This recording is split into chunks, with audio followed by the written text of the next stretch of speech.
तो आइए आगे की बातों को जानते हैं। कल जो है लाइट कट गया था, जिसके कारण क्लास को अधूरा छोड़ना पड़ा, परंतु आज हम फिर वहीं से शुरुआत किए हैं जहां से मैंने कल खत्म किया था। तो आइए अब हम आगे की बातों को देखते हैं। तो हमने जो है आहार नाल के सारे पार्ट को कल देख लिया था। आहार नाल के पार्ट जितने भी है उन सबको हमने जाना था, और आज हम प्रत्येक भाग को विशेष से पढ़ेंगे और उनसे संबंधित कुछ विशेष बातें समझेंगे, जानेंगे, जो आपको समझना चाहिए एग्जाम की दृष्टि से। वैसे किसी भी एग्जाम का अगर आप तैयारी कर रहे हैं तो यह आपके लिए लाभदायक ही होगा। ऐसा मत समझिए कि किसी एक ही सब्जेक्ट, एक ही एग्जाम के व्यू से आप किसी भी एग्जाम की तैयारी कर रहे हैं तो यह आपके लिए लाभदायक होगा। हम आपको सहयोग करने के लिए यहाँ फिर से आज आगे बढ़ते हैं। और सबसे पहले हम लोग देखे थे, उसमें मुख लिखे थे माउथ, लेकिन माउथ का मुख रोल होता भी नहीं कुछ। ये इतना दूर का ही पार्ट ही जो है हमारा क्या होता है, माउथ। सिर्फ ये होठ खुला मुंह खुला, बस ये लिप्स जो है हटाना, ये वाला पार्ट इतना दूर ही हमारा क्या है, ये माउथ है। मेन जो पार्ट है, ये फर्स्ट पार्ट, ये हमारा क्या है, बकल कैविटी होता है, मुख गुहा होता है, जो एक जबड़े के अंदर होती है। अगर आपको आहार नाल का अगर पहला भाग पूछा जाए तो अगर आपके ऑप्शन में ये नहीं होगा तो आप बकल कैविटी ही, ज्यादातर चांस रहता है कि बकल कैविटी ही आएगा ऑप्शन में, मुख गुहिका ही आपको मिलेगा कि आहार नाल का प्रथम भाग है। तो अगर आपसे पूछा जाए आहार नाल के प्रथम भाग कौन है, तो आप बकल कैविटी, मुख गुहिका जवाब दे सकते हैं। अब हम इसके अंदर देखें तो अगर आप मुंह खोलिएगा तो इसमें आपको तालु, जीभ, दांत, ये सब देखने को मिलेगा। तालु जो हमारा ऊपर वाला भाग होता है, और ये दोनों जबड़ा है, और इस दोनों जबड़ा में जो है दांत की पंक्ति सजी हुई है, दांतों की महफिल सजी है। टोटल 32 दांत जो है, कहते हैं ना 32 तोड़ देंगे, ये दोनों जबड़े में मिलाकर के टोटल 32 जो है वो सजी हुई है। उसके अलावा ये जो जीव है, जीव, टंग, तो यह भी है एक। तो मुख्यतः इसमें जीव और दांत का अहम रोल है, और उसके बारे में आपको पढ़ना चाहिए। मुख गुहिका में मुख दो भाग में आप इसको ले सकते हैं। एक आपका जीभ होगा तो दूसरी आपकी दांत तित होगा। जब आप जीभ की बात कीजिएगा तो जीभ एक प्रकार की, अगर जीभ जो है, टंग होती कैसी है, तो यह एक मांसल रचना है, मांस की बनी हुई है। तो यह एक ऐसी रचना है, तो आप कह सकते हैं मोटी एवं मांसल रचना है। उसके अलावा अगर आप जीभ जो निकालिएगा तो इस जीभ की ऊपरी सतह पर देखिएगा, उसमें छोटा छोटा जो है अंकुर बना हुआ है। छोटा छोटा क्या बना है, अंकुर बना है जीभ के ऊपरी हिस्सा में, और उस अंकुर का अहम योगदान है। हम कोई भी भोजन जो खाते हैं, जैसे मिठाई खाया करते हैं, मीठा लगता है, मिर्ची खा लिए, अगर दाल बूट खाए तो वो नमकीन लग सकता है। तो ये इस प्रकार की जो स्वाद जो हम महसूस करते हैं, यह महसूस कराने का काम इसी जो है अंकुर का है, पिपल का जो है। तो ये अंकुर हमारे ऊपर, जीभ के ऊपर जो है वो बना रहता है, और इन कालिकाओं को चूंकि यह हमें स्वाद देता है तो इसीलिए इसे टेस्ट बर्ड्स कहते हैं। क्या कहेंगे जी, स्वाद कलिकाएं, टेस्ट बर्ड्स कहेंगे। और यह हमें मुख्यतः तीन ही स्वाद होता है। अगर आपसे स्वाद की पूछा जाए तो 3 से 4 स्वाद आप कह सकते हैं, इसके अलावे नहीं होता है। तो ये हमें 4 स्वाद की अनुभूति देती है, और स्वाद के अनुसार इस जीव को हम 3 भाग में बांट लेंगे। एक पिछली सिरा, और एक आगे वाला, एक टिप होगा, और एक पिछली सिरा होगा, और एक बगल की शिरा होंगी। तो ये पूरे जीभ को आप 3 भाग में बांट सकते हैं।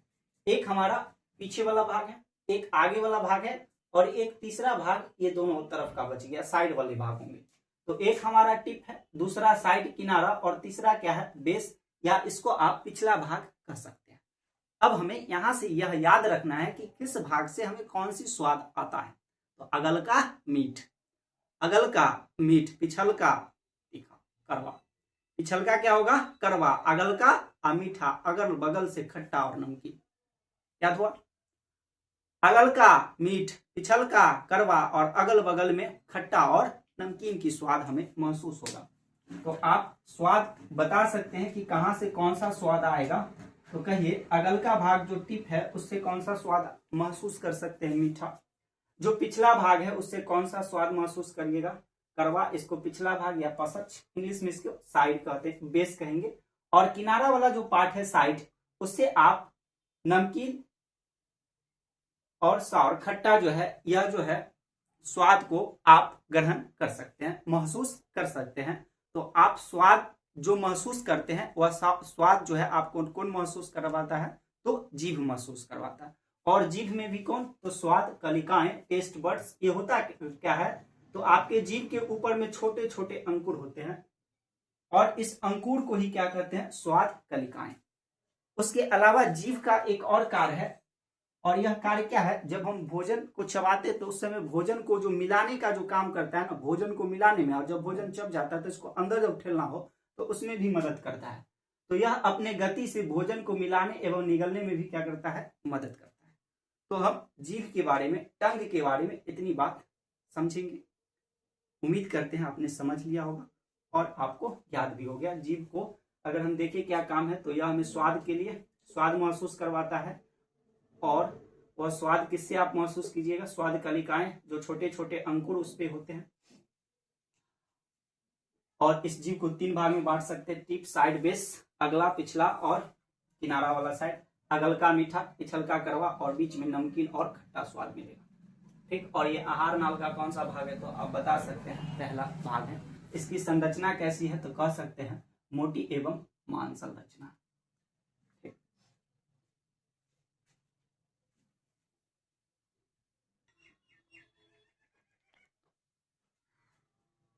तो आइए अब हम दांतों को पढ़ते हैं। और दांत को कई तरह से जो है बांटा गया है। तो विभिन्न प्रकार से जो बांटा जा सकता है दांत को, वो सब हम देखेंगे। वैसे अगर दांत का जब अध्ययन करेंगे आप, तो दांतों का अध्ययन जो कहलाता है वो ओडोंटोलॉजी कहलाएगा। दांतों का जो अध्ययन है वो क्या कहलाएगा, ओडोंटोलॉजी। और दांत निर्माण करने की जो कोशिकाएं होती है, अगर उसके बारे में पढ़िएगा तो ओडोंटोब्लास्ट होता है। वो क्या होता है, ओडोंटोब्लास्ट। ये 2 बात पहले नॉर्मल जान सकते हैं। उसके अलावा अगर दांत को बांटिएगा तो एक स्तर के हिसाब से बांट सकते हैं। जैसे ये दांत है, तो ये दांत में 3 लेयर होते हैं। लेयर देखिएगा, स्तर देखिएगा तो 3 प्रकार का होता है, जिसमें सबसे पहला ऊपरी सतह होता है, और उस ऊपरी सतह को क्या कहेंगे, इनामेल। उसको क्या कहेंगे, इनामेल। उसके अलावा उसके जो बाद की जो परत होती है, अंदर की परत, उसको कहेंगे डेंटिल। और उसके भी जो अंदर होंगे सबसे नीचे, वो क्या होता है, प्लग। वो क्या होंगे, प्लग।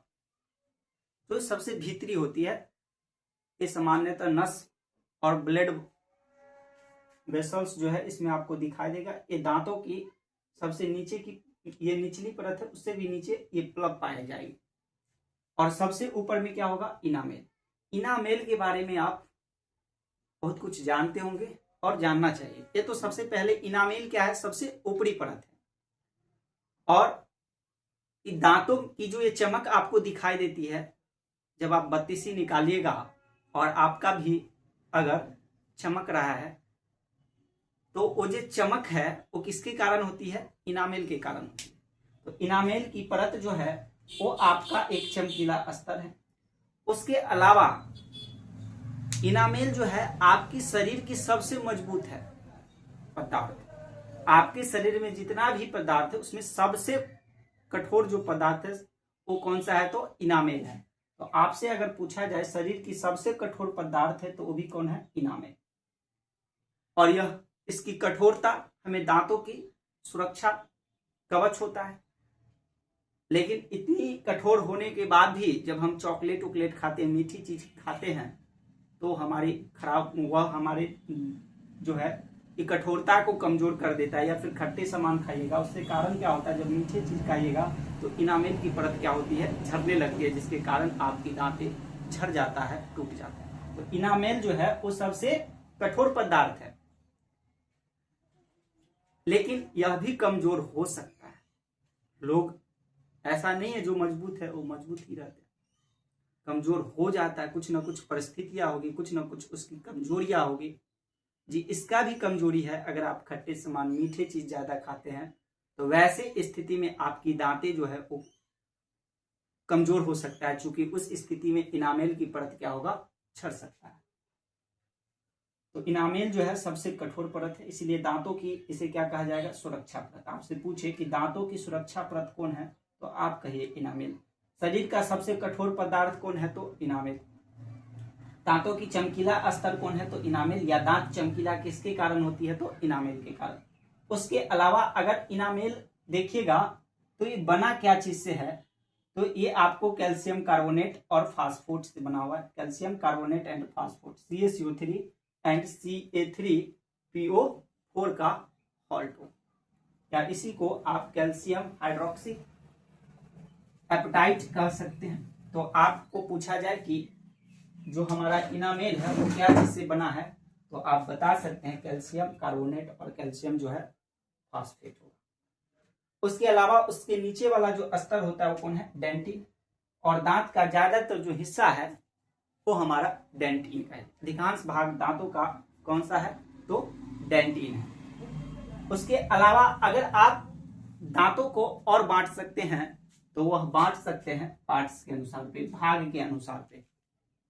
अब जब दांत देखिएगा तो ये जबड़े में, और दांत की कुछ पार्ट हमें दिखाई देती है, कुछ पार्ट जो है इस जबड़े में धंसा है और कुछ इसके हड्डी में भी धंसा हुआ है।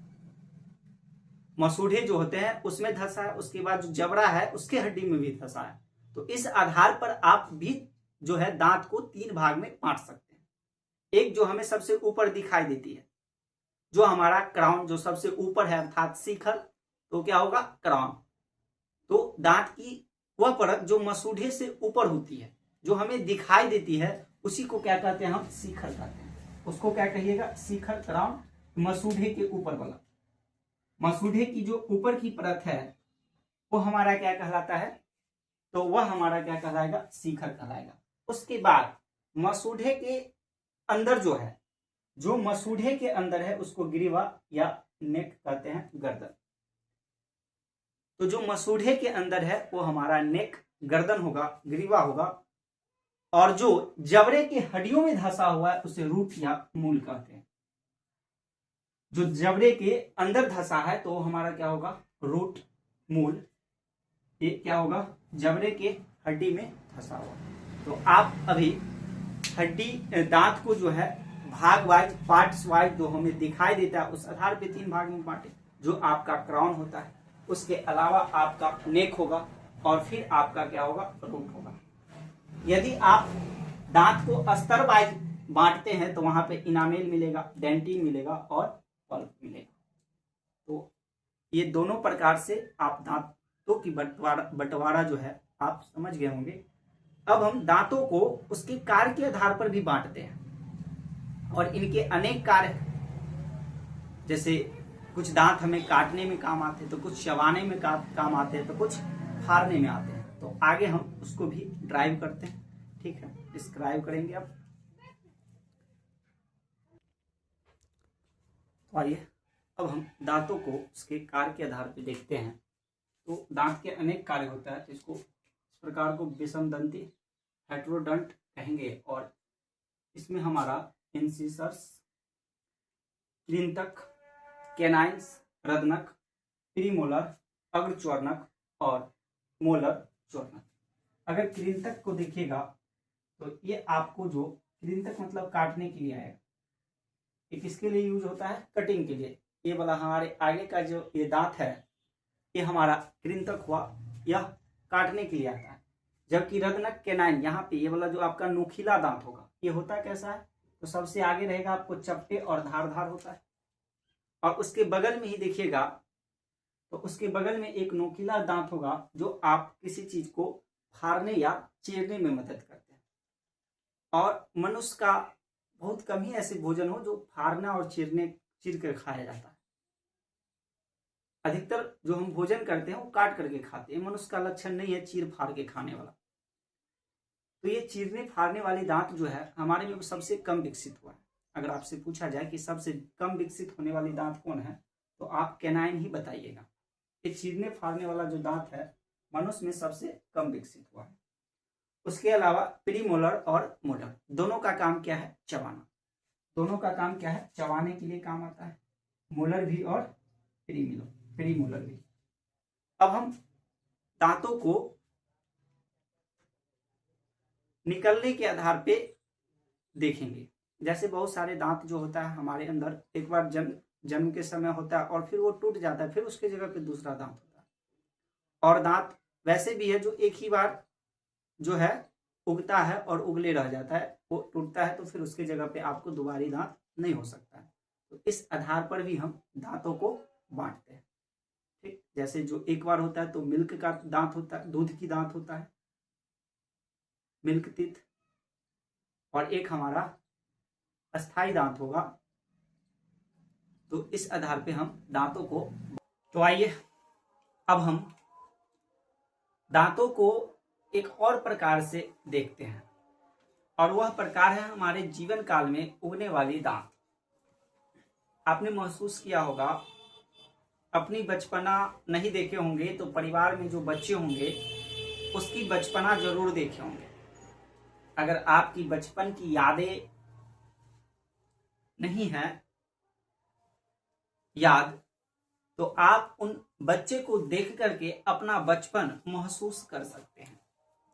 और उन बच्चों की दांतों को जो देखिएगा तो उसमें ऐसा होता है कि जो दांत एक बार जो जन्म लेता है पहली बार, देखिएगा वो दांत टूट जाता है, और वो दांत टूट जाता है, फिर उसके बदले में जो है उसी स्थान पे दूसरी दांत उगती है। लेकिन जब वह दांत जो है दूसरी बार उगने के बाद अगर फिर टूट जाएगा तो फिर वहां पे अब दूसरी दांत नहीं निकलेगा। अर्थात मेरे जीवन काल में 2 बार दांत जो है वो निकलती है। इसी व्यवस्था को जो कहते हैं वो दीवार दंती डाइफाइडोंट के नाम से हम जानते हैं। अर्थात हमारे जीवन काल में दांत कितनी बार उगती है, 2 बार। एक बार हमारी बचपन में उगती है जिसे आप मिल्क टीथ कह सकते हैं, दूध की दांत, या फिर कह सकते हैं चूंकि वो दांत टूट जाता है, रुकता नहीं है, तो अस्थाई नहीं है, स्थिर दांत नहीं है, वो अस्थिर है। एक समय के बाद वो टूट जाएगा तो उस दांत को आप अस्थिर दांत भी कह सकते हैं। और ऐसे कितने दांत है, 20 दांत है। और ये 20 दांत जो है हमारी दांतों की व्यवस्था देखिएगा तो 2 होंगे, 2 जबड़ा है, एक नीचे वाला एक ऊपर वाला। एक ऊपरी जबड़ा होगा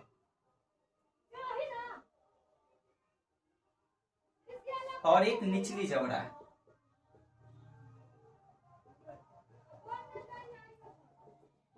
तो ये जितनी भी दांत है ये दोनों जबड़े में व्यवस्थित है। तो ये बचपन में जो 20 दांत निकलते हैं वो 20 दांत आपका टूट जाएगा, फिर उसके बदले में दांत उगेंगे, और इन दांत को क्या कहते हैं तो दूध की दांत या अस्थाई दांत कहेंगे। और ये 20 जो है ये 20 भी बटा हुआ है, 10 ऊपर और 10 नीचे, 10 ऊपर और 10 नीचे। मिल्क टीथ जो है वो भी ऊपरी जबड़ा में भी 10 होंगे और निचली जबड़ा में भी कितने उगते हैं, 10। अगर ये एक बार टूट जाए तो दोबारा जन्म लेंगे इसके स्थान पर। और उसके बाद वो कभी नहीं टूटता है, मतलब टूटेगा तो फिर उसके स्थान पे दोबारा नहीं उगेगा। तो अब वो जो दांत बचपन में जन्म लिया, जो हमारा मिल्क टीथ है, वो भी टूट जाएगा, फिर उसके जगह पर होगा और अन्य दांत जो उगेंगे, जो हमेशा के लिए रहेगा, उसको हम क्या कहते हैं, परमानेंट टीथ, अस्थाई दांत, जो मिलके टोटल कितने होंगे, 32। हमारे एक वयस्क मनुष्य में दांतों की कुल संख्या होता है तो 32। कहते हैं ना जी 32 को तोड़ देंगे, या कोई ठिठियाता है, हंसता है तो कहता है 32 ही दिखा रहा है। तो एक वयस्क मनुष्य में दांतों की जो संख्या है, वो दांतों की संख्या कितनी है, तो 32 है। और या आपसे पूछा जाए कि परमानेंट तिथि कितनी है, तो भी आप 32 बताइएगा। लेकिन आपसे पूछा जाए कि मिल्क तिथि कितना है, तो कितना बताइएगा, 20। ऐसे कितने दांत है जो 2 बार आएंगे, तो वो कौन सा दांत है, मिल्क की दांत, ये भी कितना, 20 है।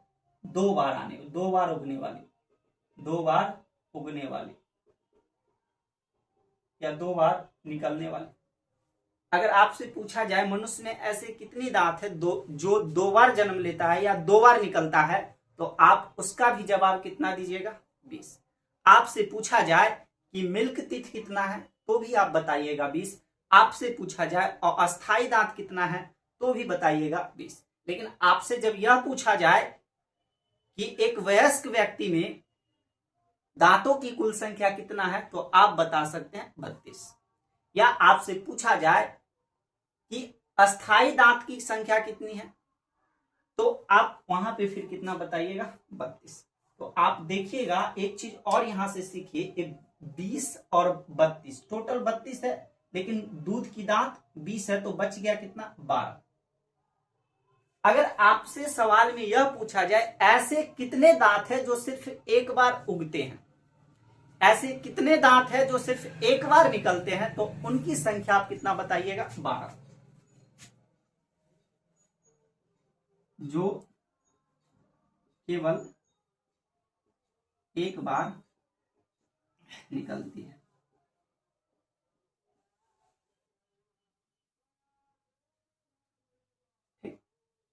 तो अगर आपसे पूछा जाए कि केवल एक बार निकलने वाले दांतों की संख्या मनुष्य में कितनी है, तो आप कह सकते हैं टोटल कितना है, 12। उसके अलावा हमने बताया कि 32 दांत जो है इन जबड़े में व्यवस्थित है, और ये जबड़ा जो है दो, एक नीचे और एक ऊपर रहता है।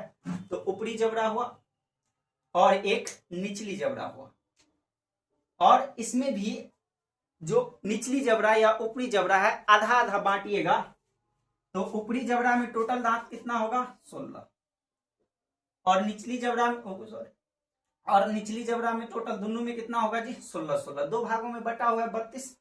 एक जबड़ा में 16 होगा, दूसरी जबड़ा में क्या होगा, 16 होगा। उसके अलावा आप इसको बीच से भी बांट सकते हैं, यहां से। तो देखिएगा कि एक हिरण के दांत है इधर,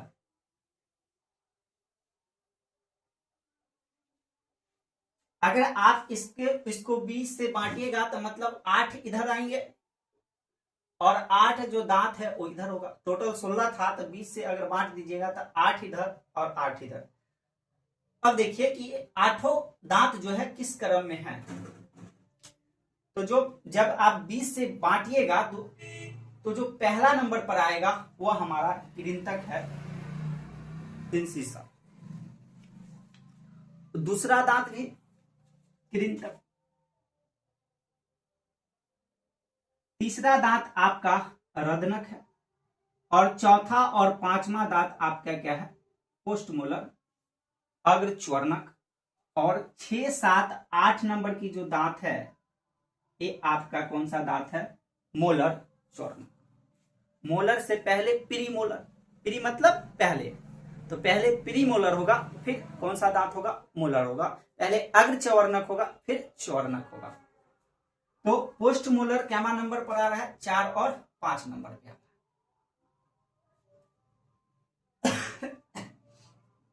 अब यहां से आप कह सकते हैं दांतों की एक हम अस्थाई दांत और अस्थाई दांत टोटल आप बता सकते हैं, या तो यहां से याद कर सकते हैं। अब कहिए 3 गो इधर है मोलर, तो 3 गो इधर भी होगा, 6 गो। तो निचली जबड़ा में टोटल कितने होंगे? 6।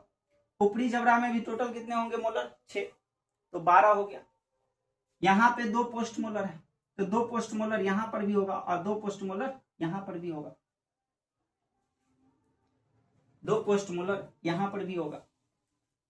तो निचली जबड़ा में 2 2 4 और ऊपरी जबड़ा में भी कितना होंगे? 2 2 4 होगा। रदनक एक यहां एक यहां, तो निचली जबड़ा में रदनक की संख्या कितना होगा? 2। ऊपरी जबड़ा में भी रदनक की संख्या कितना होगा? तो 2, जो काटने और फाड़ने में काम आता है। जो काटने में काम आता है उसकी निचली जबड़ा में 2 इधर है 2 इधर, तो 4, और ऊपर भी कितने होंगे? 4, तो 4 4 8 होंगे।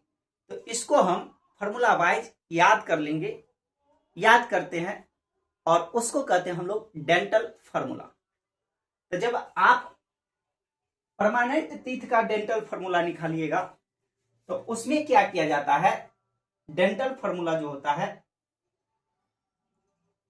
Number of teeth upper limit, upper जबड़ा होगा, और नंबर ऑफ टीथ जो है लोअर जबड़ा, निचली और ऊपरी जबड़ा के अनुपात में लिखा रहता है। तो परमानेंट में आप देखिएगा तो 2123 याद रखिए। ये आपका क्या है? आई, ये क्या है? सी, ये क्या है आपका? पीएम, और ये क्या है? एम। देख सकते हैं निचली जबड़ा में आई कितना है? 2, सी कितना है? 1, और पीएम कितना है? 2, और एमएम कितना है? तो 3। एमएम कितना है जी? 3। तो यहां से 2123 हुआ। यही बात ऊपरी जबड़ा में होगा, यही बात निचली जबड़ा में होगा, लेकिन इसको भी हमने दो भागों में बांटा है, तो इसको कितना से गुना कर दीजिए? 2 से। कितना से गुना कर दीजिएगा? 2 से। तो आपका परमानेंट टीथ का जो है डेंटल फार्मूला बन के तैयार हो गया 2123 इंटू 2। अब यहां से डायरेक्ट बता सकते हैं, अगर आपको याद हो जाए 2123 याद रखिए परमानेंट टीथ में।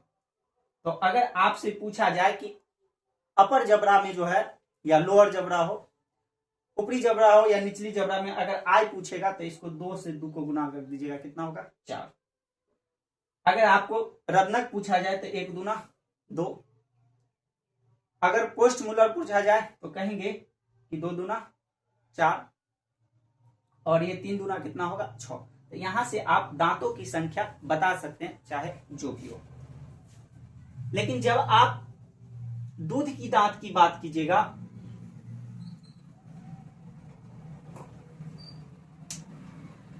तो जो दूध की दांत है, उस दूध की दांत में जो है, बचपन में जो दांत होता है, उस दांत में आपका ये 8वां नंबर का जो दांत है, ये नहीं आएगा। और उसके अलावा उसमें जो है ये पोस्ट मोलर गायब रहेगा। बचपन में जो दांत निकलता है, जो मिल्क टीथ है, वो मिल्क टीथ जो है, मिल्क टीथ दूध की दांत, ये दूध की दांत में नहीं होता है। मिल्क टीथ में नहीं होता है। कौन कौन? तो एक अंतिम च्वर्णक और 2 जो अग्र च्वर्णक है, ये दूध की दांत में नहीं होता है। चौथा और 5वां नंबर की दांत नहीं होगा, बचपन में दूध की दांत में नहीं होता है। कहिए अब टोटल इसमें कितना दांत हो गया जी? तो ये आपका 2 और 1 3 3 3 6 कट गया, तो जी 10 इधर था ना, इस जबड़ा में भी 10 और इस जबड़े में भी कितना हुआ? 10। अब देखिए यहाँ पे आई कितना है? 2, सी कितना है? 1, और प्री मोलर 0, और मोलर कितना है? तो 2। तो आप बचपन की दूध की दांत का फॉर्मूला भी बता सकते हैं, और इसमें भी 2 भाग था तो 2 से गुना कीजिए। तो अगर दूध की दांत का डेंटल फार्मूला पूछा जाए तो 2102 बताएंगे। 2102 बट्टे 2102 क्या है ये तो आप लोग जान चुके हैं। तो यह भी देखिए दूध की दांत में क्या नहीं होता है, तो पीएम अग्र च्वर्णक और अंतिम च्वर्णक जो है दूध की दांत में नहीं होता है। क्या नहीं होता है जी? तो दूध की दांत में च्वर्णक, अंतिम च्वर्णक और अग्र च्वर्णक जो है वो दांते जो है वो मिल्क टीथ नहीं है।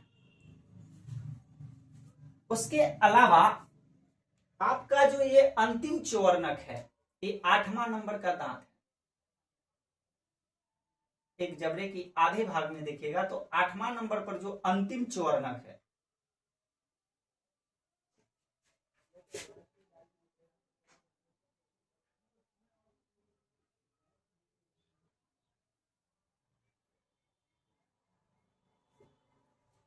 तो जो आपका अंतिम च्वर्णक है तो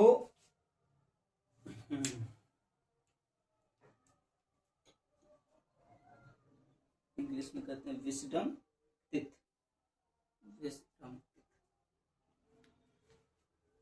तो ये आपका जो अंतिम च्वर्णक है इसके बारे में एक और बात याद रखिए, ये जो जन्म लेता है मनुष्य में 18 से 25 ईयर के आसपास,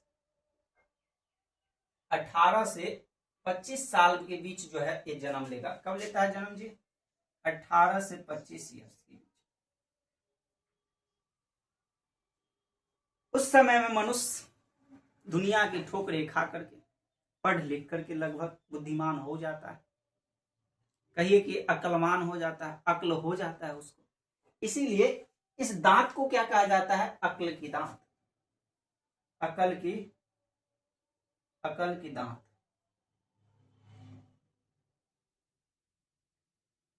या विस्डम टीथ।